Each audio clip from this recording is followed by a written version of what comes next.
National Planning Zainab Ahmed is insisting Nigeria's current debt profile at 23% to the GDP is sustainable. Mrs. Ahmed countered the alarm raised by Governor Obaseki that Nigeria's debt profile has increased. She also refuted the claims by Governor of Edo State, Godwin Obaseki, that 60 billion naira was pretended in March to fund federal allocations to states.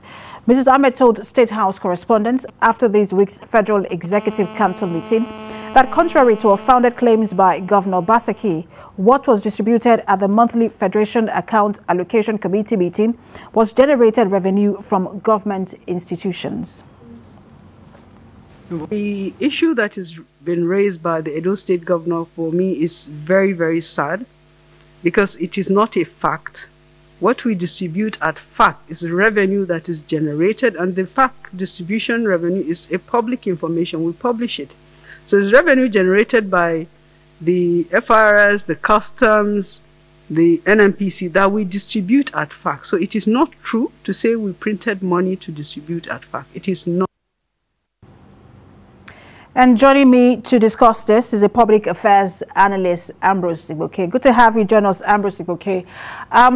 It does seem like no matter how we look at this, the local government, the state governments, and the federal government are all facing some level of cash crunch at this moment. How do you read the situation? Well, it is intensifying for a very long time. It has been said that Nigeria cannot depend on mono economy, which is the oil. The greatest bane of Nigeria's economy is that we are an import-dependent nation. We are an importing nation, and no nation that imports everything that it consumes will actually have economic emancipation. So we have been on this for 30 years now, where we gradually, just fizzled into a consuming nation. Before now, in the last from the 70s to like 1986, when things started going downturn, we were exporting automobiles. We were producing automobiles we were using here. We were producing steel. Remember the Alajaroli steel plant? Remember Ajokuta? Remember Oshobo rolling mill? Remember paper mills in Jeba? Remember the Nigeria Sugar Company in Bashita? Remember the textile mills? Remember the sewaging plant in Lagos? Remember the Kojo plant in Kaduna? Remember the Anamco in old Anambra State? We were producing nation. We were producing what we ate. We were exporting as well. We were exporting commodities to Europe, America, and Asia. So our, Naira was at parity, even at a point in the early 80s, higher than the dollars. Now, we are now a consuming nation. Therefore, our economy will continue to dwindle because there's no blueprint to make us a producing nation. And for a governor of Obaseki's standing, who is a foremost economist, I remember he was into one of the national, very top management position in one of the national banks before he became governor. We have to take what he says, we have to scrutinize what he says, and actually not just dismiss it with a wave of hand, like the minister is doing right now.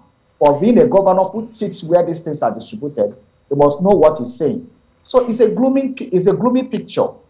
It's a very, very gloomy picture. Absolutely. It's a dangerous trend. It is a gloomy picture because when you also look at the fact that the inflation rate is at about over 16%, unemployment figures are at about over 33%, and we're already getting the complaints from some governors, Ekiti State, Kaduna State, Ondo State, saying that a huge part of the revenue is used to pay workers' salaries, and that is not sustainable. It does seem like this is also going to have an impact on the job numbers as well. Well, the job numbers have already been taking a hit. I mean, from the COVID-19 pandemic economic impact, the job rates have taken a dive. A lot of companies retrenched. Government is crumbling. Couldn't pay a lot of people. A lot of states are owing salaries. So it's just restating the obvious.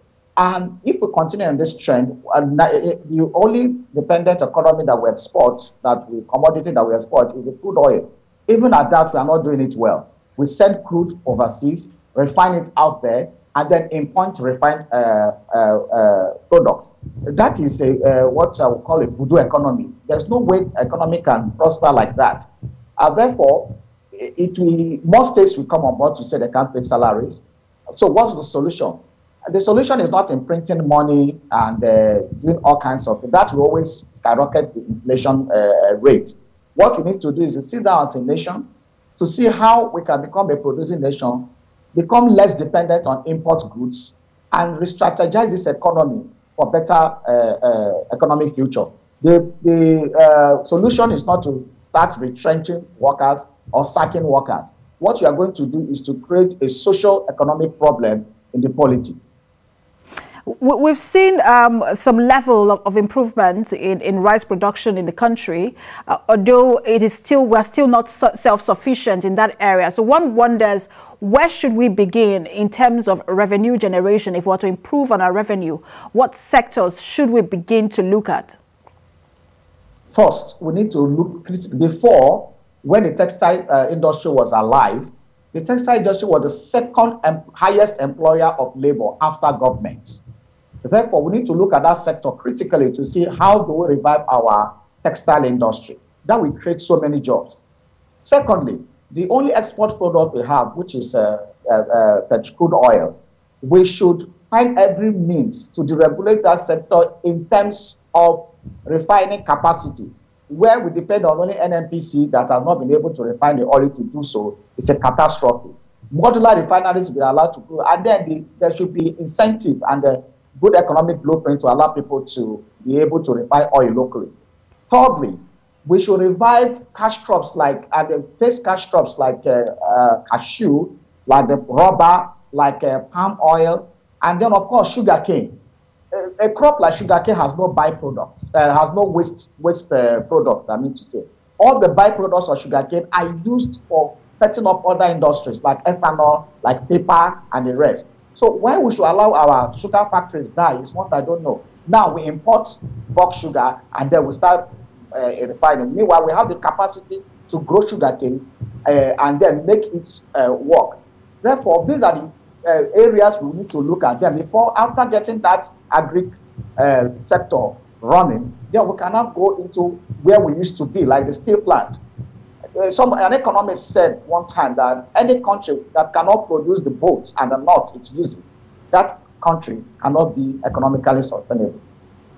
All right, we'll see how government responds to this in terms of revenue generation, because it is highly needed at this time, especially because we're also in a recession. Public affairs analyst Ambrose Igbokwe, thanks for talking to us. Thank you.